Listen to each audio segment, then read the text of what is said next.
Ya. Hola, vamos a practicar cómo sacar el sonido de la quena. Primero debo de hacer una especie de estirar el labio y hacer esto.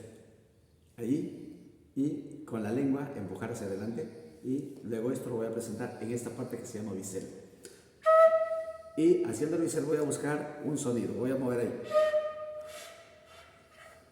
Buscar el ángulo perfecto. Ahí no sale, tampoco, ahí. Cuando ya sale el sonido, voy a colocar mi mano izquierda, el dedo índice y el dedo pulgar abajo. Y digo así.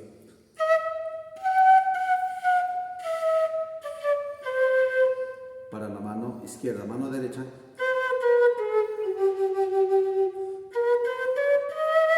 El ejercicio número 1.